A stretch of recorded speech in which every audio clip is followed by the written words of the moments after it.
Yes, welcome in. Hold my banner. One-stop shop. Everything you need on the Celtics right here on the Nesson Podcast Network. I'm George Balekji, in for my man, Travis Thomas. We got a great show for you guys today. We're going to take a look back at the Celtics Media Day. More importantly, what Jayson Tatum, Jaylen Brown, and Joe Mazzulla had to say about what happened in the past and how they're going to move forward. And we got two great team previews coming up, the Pacers and the Cavs. Two teams the Celtics saw in the playoffs. Let's bring in my main man, Ountae, into this fold. Tay, how we doing today, bro? I like the fit. Thanks, GB. I'm doing good, man. I'm doing good. And this is why I'm doing good, because the WNBA playoffs are heating up. Liberty and Aces already moved on. They'll face each other in the semifinal this week. We got the Sun, hopefully, fingers crossed, moving on tonight as we're recording this episode. The game hasn't happened just yet. And, of course, Dijonai Carrington, most improved player in the WNBA. You know I'm lit about that. That's my girl. I love watching her play. So I'm excited to watch them play tonight against the Fever. Hopefully they move on. Hopefully the Lynx move on as well. I'm ready to see that matchup as well. We saw Dijonai Carrington grow from like one of the best sixth players off of the bench into, what did her minutes go up to? Like almost 30 a night. Third best team in the league, averaging 12 and 5. Started and played in every single game. I love it when an award like Asia getting MVP, Collier getting DPOY, Caitlin Clark getting Rookie of the Year, Dijonai Carrington getting Most Improved. I love it when the awards go to the right peeps. WNBA hit those out of the park. But you're right, I can't wait to see if the Sun close it out. As of the recording of this podcast, Game 2 hasn't gone underway, but Celtics Media Day was upon us. Tay, you and I were there. Out of Red Auerbach, facilities, out of the practice center. What did you think, man? Beautiful. Everyone's on Twitter talking about that banner missing, and banner 24 is up in the practice arena already, and there's an empty one for banner 19 whenever that shall come. I'm excited for this season. Going to Media Day, man, it was a lot of fun to hear from the players and the coaches and the execs. Yeah, not going to lie, I didn't see that on Twitter, but I remember before you and I walked out, we looked up, I said 2024 is up there. You enter through the way, there's all this design, and to the left was just a white blank banner. And that talks about what we heard from Joe Mazzulla, what he loves about now going into his third season, second actual full offseason with the Celtics, the consistency in demeanor and values from the top down in the Celtics, where win or loss, if they won that title or not, they would have had the same goal.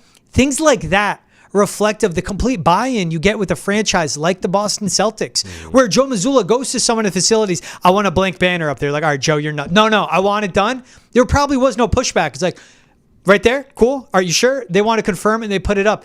It just shows top to bottom, bottom to top. Everyone in on the Celtics is in for another banner. I love what we heard from the main guys, dude. Yeah, me too. And I think you're right. Even that banner was lit up. It had a little extra light on it. It was shiny, you know what I mean? So when the players walk into those hallways, they see all the great players before them that have been there in Celtics history, and then they look up and they see that bright light shining on that empty banner, so they know every day what they're working for. No one was afraid to talk about what their goal is. They bring back the core. They bring back the main guys. Brad Stevens, Joe Mazzulla, Jayson Tatum, Jaylen Brown, Drew Holiday, Chris Stopps. We'll see when you get him back. Derek White. Everyone said, we know the target's coming, but as the ultimate competitors, we look forward to it. Tay, this was my favorite soundbite from the day. Speaking with Jayson Tatum, the Olympic experience was brought up, and he said, he goes, what are you talking about? Can you be more particular? Can you be more, spot on? Oh, me not playing in 2 games? This is what Jayson Tatum had to say to that, and I loved his response. Check it out right here. In real time, it was tough, but it's and Joe, I talk to Joe a lot. Joe was probably the happiest person in the world that I didn't win Finals MVP and that I didn't play in 2 of the games in the Olympics. So that was odd, but if you know Joe, it makes sense. Did I need any extra motivation coming into the season? No, I don't. I wouldn't. I'm not going to give anybody in particular credit that they're motivating me to come into the season. It was a unique circumstance, something I wasn't having experienced before in my playing career. But I'm a believer that everything happens for a reason. I was coming off a championship, the highest of the highs, and cover a 2K, a new contract, and then that happened, and whatever the reason is, I haven't figured out yet, but I am a believer that everything does happen for a reason. But it was a good experience. We won the gold medal. I won my second one. I was around some of the best players I ever played a game on a daily basis and built some friendships and, was able to bring my family out there and enjoy the Olympics as a whole. So that was a plus from it for sure. Tay, that's a perfect response. Yep. That's what I want from Jayson Tatum. Yep. What did I say to you? I was worried his confidence would be shook. But for him to come out and say everything happens for a reason, I'm not sure what it is yet, but I'm a believer everything does happen for a reason. And there is a humility that he hints from. Like, dude, I finally won the finals. Because I'll tell you, in 2021, when the Warriors beat them on their home court, no one wore it harder than Jayson Tatum. He's heard it all throughout his career. The hype, how he's a player, how he's the guy. He's the face of the franchise. The league's pushing him. He's always in the MVP talk.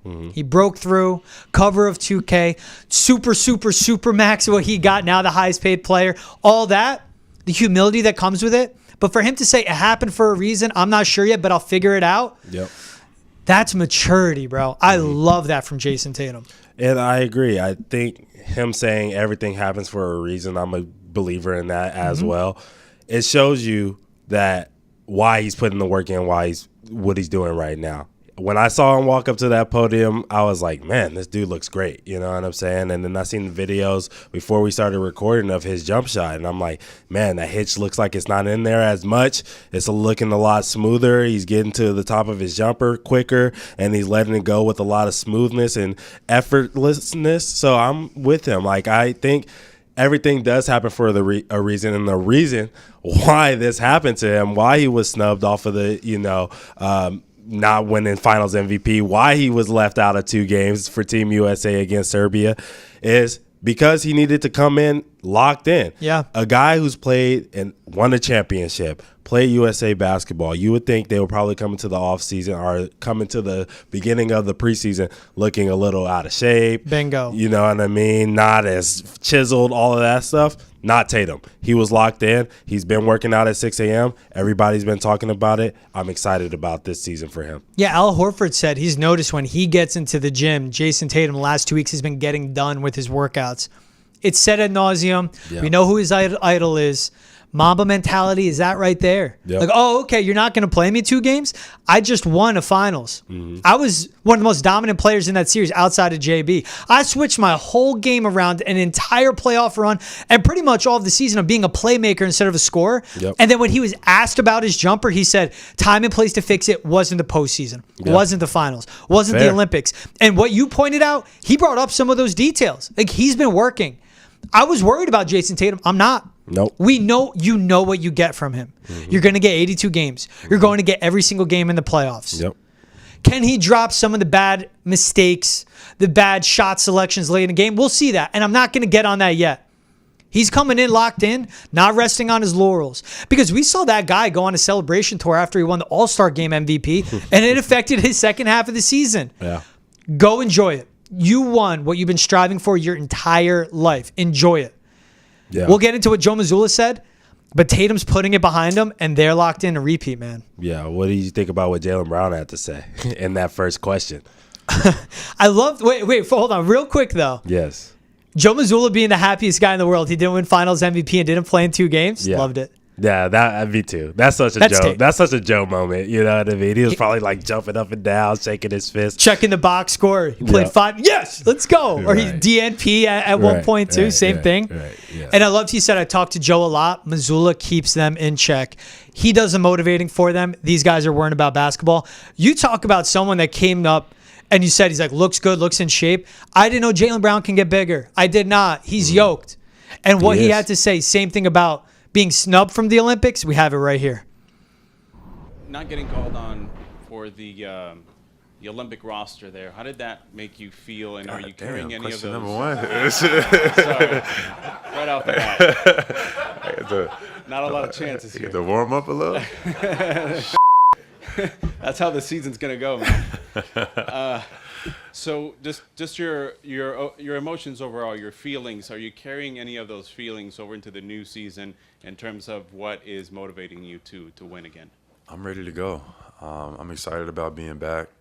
You know, the past is the past, but I'm ready to get after it. You know, lead our guys, get the guys, build some team chemistry, not skip any steps, and just set the tone for another year again. I'm extremely motivated for obvious reasons, and I'm ready to get after it.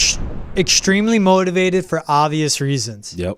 Right there, man. That's all you need to hear from him. Nah. He's locked in. We're gonna keep using this word and saying this phrase all season. These dudes are locked in. They're ready to win.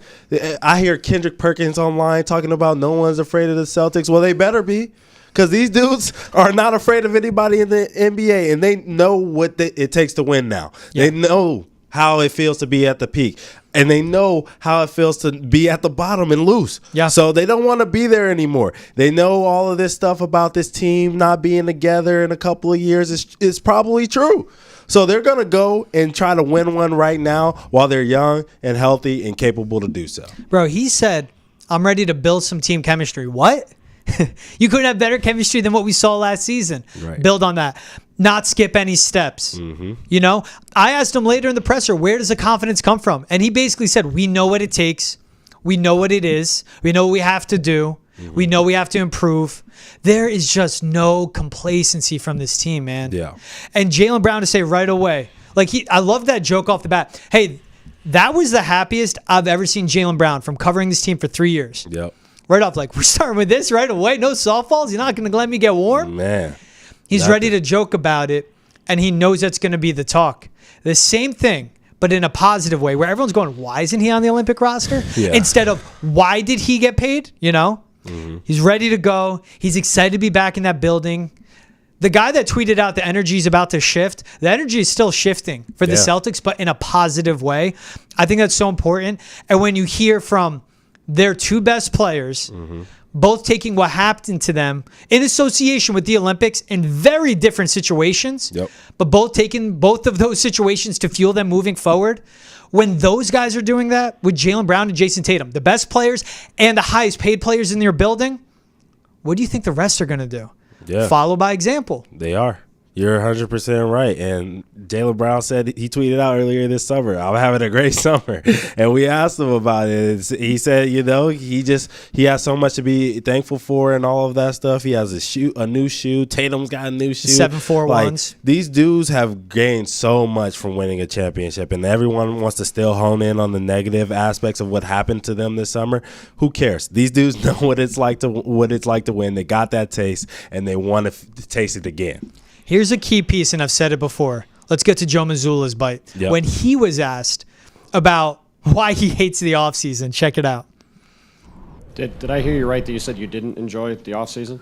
I mean, I enjoyed some parts of it. I think attachment was something that you have to be aware of, right? Like, I think when you one of the challenges of this offseason was detaching from the past and having an understanding of if you're attached to a success or a failure for too long, that can be really dangerous. And the world tries to keep you attached to the past. And the world tries to keep you attached to your latest success or your latest failure. And that's where people get stuck, where they're in, is attachment. And so it was a balance of we can't be attached to this past success. It would be the same as being attached to a past failure. So how can we detach from that with the understanding of taking the things, the DNA of the things that we need to do to try to go after greatness again? And so it's just a battle of, detachment versus attachment. And, I think that's kind of what we're going to have to be working towards throughout the year. I'm going to call him Psycho Joe all season, but that's what you need from the head coach. And we know the slogan is going to be attachment versus detachment. Yeah. Shirts are going to be printed. They're going to say it. But I agree, you can't have that attachment of, I won an NBA championship and we did it this way, so we're going to win it again. It goes, no. It's a fresh season. No one said repeat. Everyone said win an NBA title again. They know they have to put the work in. And so you can't be attached to what you did in the past. And in the same thing, don't get attached to all this talk because how it goes is how I'll feel. No. You want that detachment from the outcome where I'm going to put in the work. I know what it's going to take. I'm not going to skip any steps. If I give it my all, the rest will take care of itself. You make your goals smaller in a way And instead of everything being about winning a title, it's winning game 1, game 2, game 55, that first series. And then you look up and it's game 6, game 5 of the NBA Finals, and confetti's falling on them again. Yeah, when you go back and you look at recent repeats, Lakers, Warriors, whatever, no 2 seasons are the same, no matter what. You can bring back the same roster, same head coach, same whatever you want, but it's not going to be the same. This season starts out differently for them. Porzingis will be out through probably all of 2024 at least, right? In 2025, we probably get some games from him.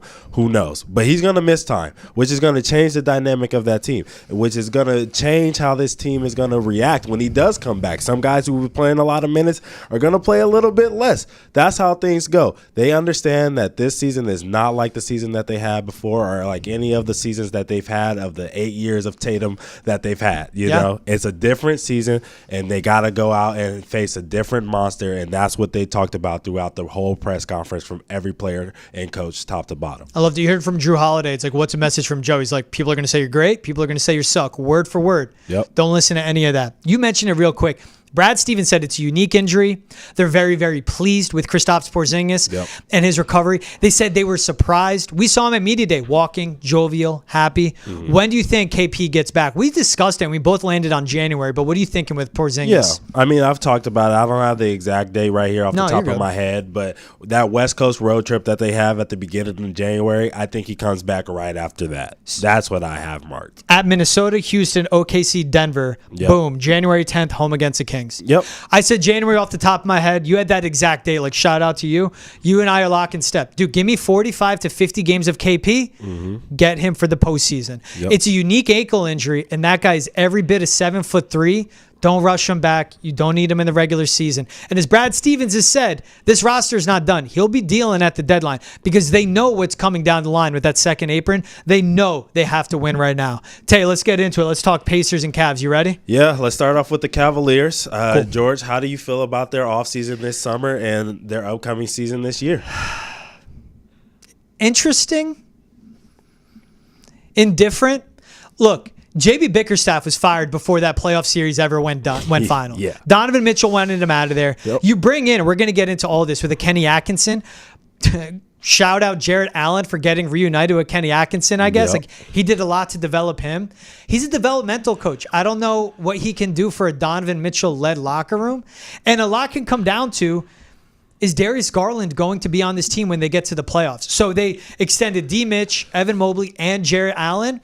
But what happens with that one guard in Darius Garland, who also was banged up last season? Can he get back to 2 years ago where he's averaging 21 points and such a shifty, fast guard that's great in the pick and roll? But also same thing with Mitch, Mobley, and Jarrett Allen all missed a significant amount of time over the last 3 seasons. Yeah, and then you obviously have to include that they lost Marcus Morris as well. I think he was a big part of their team last year as an enforcer, a guy who was on the defensive end that guys don't want to mess with. You know what I mean? Yeah. Some guys call him cheap. I say that he's a competitor. You know what I'm saying? So that's a big loss for them, and they're going to have to figure that out. My question about this team is, what's going to be different? Like you said, we're going to get to Kenny Atkinson. I'm getting to him now, right? Cool, go. Developmental coach, really good at developing a young team, which tells me that is this team looking to kind of blow it up, you know what I mean, near the deadline if they're not where they want to be. He might be that guy. This team was a really good offensive team last year. There was no question about it. Can they be a good defensive team? I don't know if Kenny Atkinson is the coach for that, right? Yeah. So I think the offensive issues that they were having where it was like, we need Donovan Mitchell, that only really came because guys weren't healthy. They didn't really play together. So when it became playoff time, we were like, we got to lean on our star and we'll figure out the rest later. Now with a team that should be healthy for the full season, hopefully, you know what I mean, at least starting the season healthy, will they be able to put together a defensive roster? That's my question. Will this team be together? Will they be able to put together a good defensive output? Will they continue to rely on Donovan Mitchell as their only real option when it comes to the scoring? And all the talk of is Darius Garland, the guy that's dealt. You bring in Kenny Atkinson. Is he here to develop a Darius Garland? And you give Donovan Mitchell that 3-year, $150 million extension so you get a better return. You're not trading away a rental piece. I mean, maybe. But D. Mitch is a top 20 player in the league. Yeah, and I'm with you. Like DG and Evan Mobley, I asked for both of these dudes right here on this show to show some signs of development. I love Mobley. I asked for JB Bickerstaff to bring in guys to help Evan Mobley take that next step. You know what I mean? Because he needs to be an all-star in this league if they want to have a chance of completing the goal what they have. They see themselves as a championship roster, but they haven't put together a championship team because these young guys haven't taken those next steps. So will Kenny Axton help? Probably a little bit, but is this team actually a championship roster? As I mentioned to you, I don't think so. No. The only guy off the bench that I look at and I say, yeah, this is a good NBA player in today's NBA who I think can help out a championship roster is Caris LeVert. Isaac Okoro is some games he's great, some games he's not. He didn't turn out into the 3-and-D guy that they thought he was going to be. Jacob Gilyard, George Niang, I don't need to speak on that. You know what I mean? Don't bring it up. And then it's Tristan Thompson. Like, why is he still on a roster? It's Tristan Thompson. Why is he still on an NBA bench? That's their bench. But and then it's like Amani Bates, you know what I mean? A bunch of other bucket, but I don't guys. know. Sam Merrill, Dean Wade, I like those guys. They do give minutes, you know what I mean? Wade's but, does it move the needle? Not really. I guess you bring in an Atkinson again to develop an Isaac Okoro, get more out of him. Yeah. But, like, that's not the needle move that you need. You need elite wings. Like, they need to go out and get that. They have a great scorer in Donovan Mitchell, who I was surprised, and it was from you asking me the question. We're in the newsroom. He had the third highest defensive rating on the team. Last year. And he's league average. Yeah. League average defensive rating. If you're getting 30 a night from Donovan Mitchell and you're getting serviceable defense, average defense, awesome. What more do you need out of that two spot with the guy that can you ask? Has so much range and great at finishing around the bucket? Right. Evan Mobley, midseason arthroscopic knee surgery, came back in the playoffs, was playing 35 minutes a night. Like, credit to him. Yep. Jared Allen didn't play in that series because of his ribs. Donovan Mitchell didn't play the last 2 games. Yeah. I need more.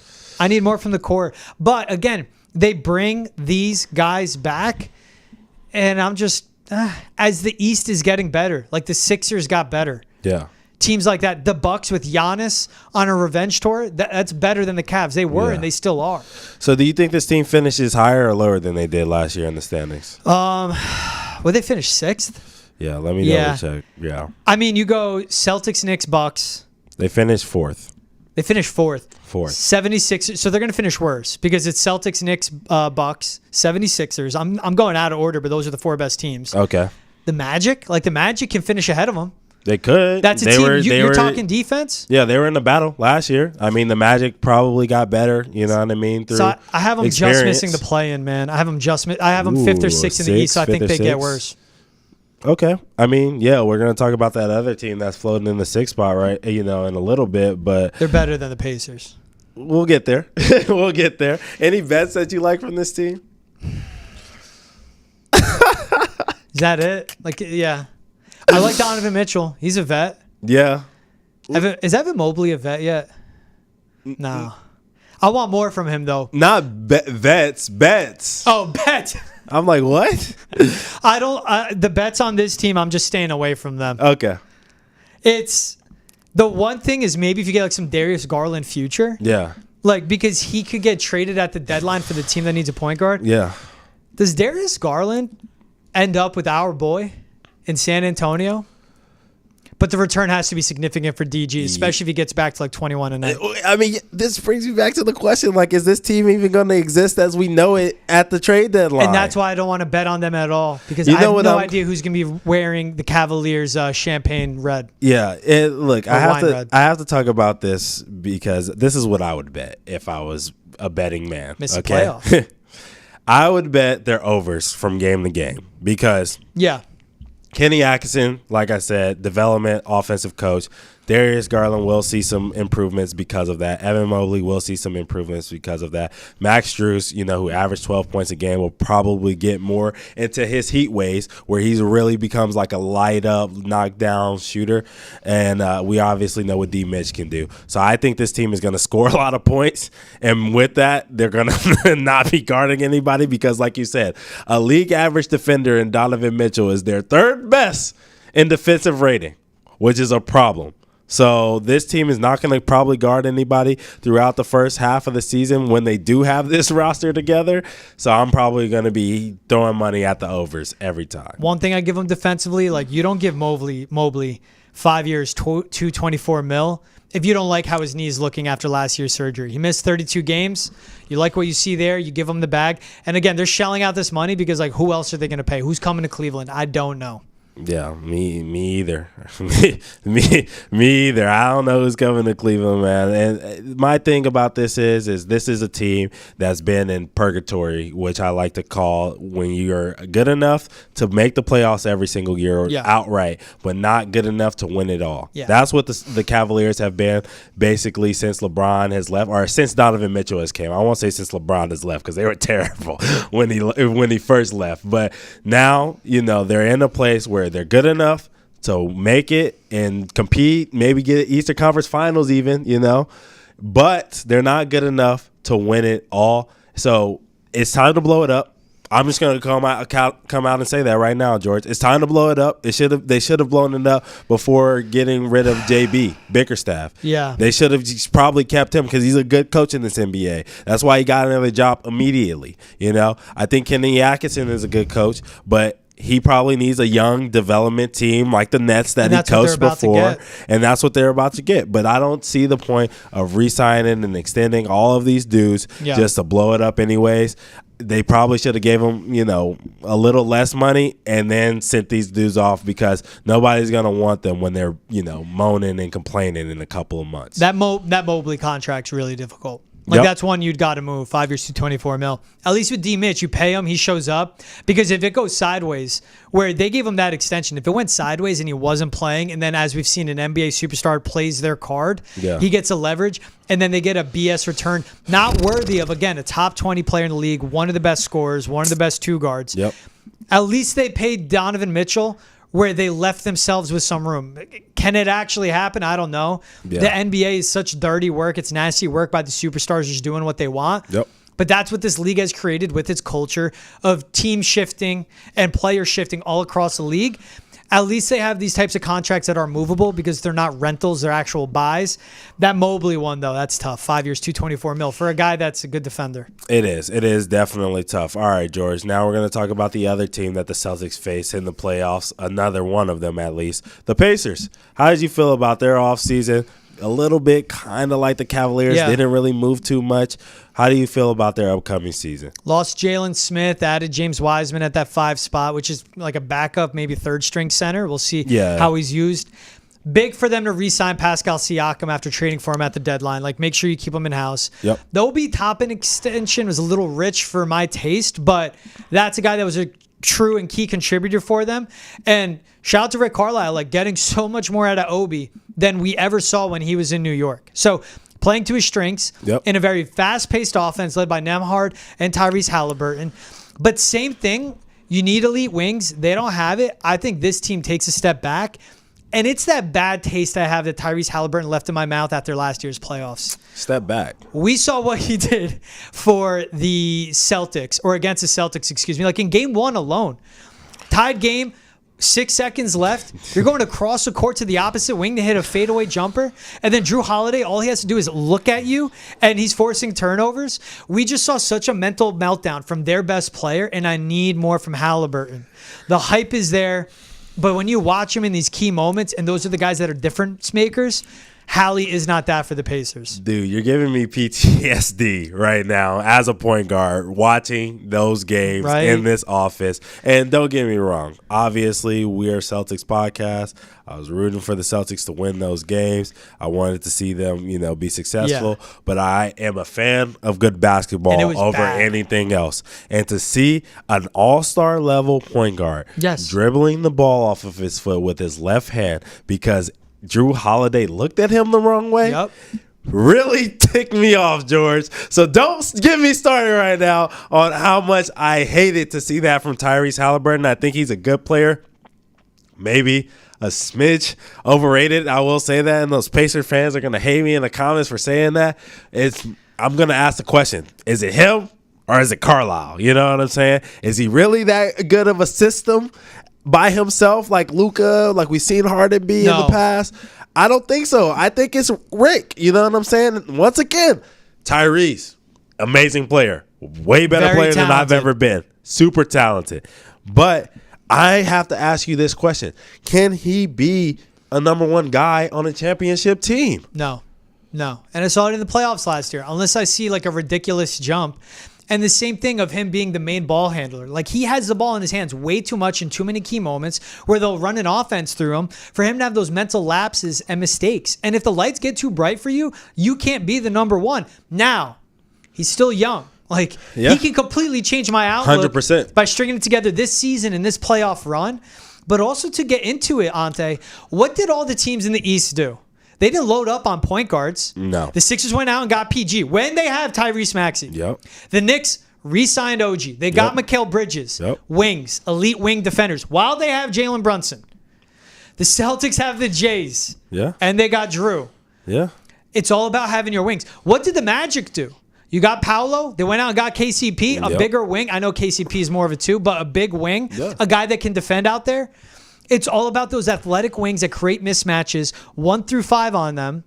And Tyrese Haliburton isn't that guy. He can't be the one. And the skill set is there, but you say it, him playing under Rick Carlisle, the same thing when he was in Sacramento. It was a great system where let's run up and down, let's get fast, let's put up shots, let's go. Yep. But when you play tight basketball, and by tight I mean it gets into the playoffs, every possession matters at the end of a game. I don't trust Tyrese Haliburton. He can't be a number one on a team. Yeah, I'm with you.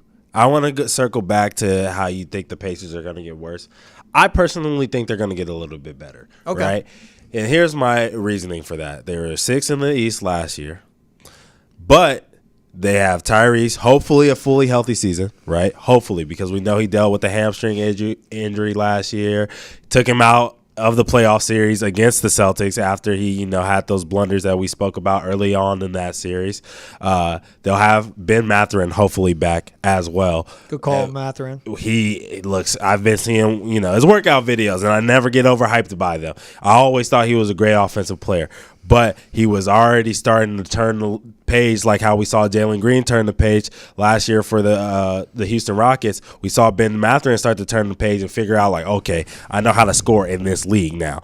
He's a guy who's athletic as heck. He reminds me a lot of a guard, smaller package version of a Paul George, you know what I'm saying, where he's really plays at his pace, can super athletic, can get to where he wants to do, long arms, can defend, can slide his feet.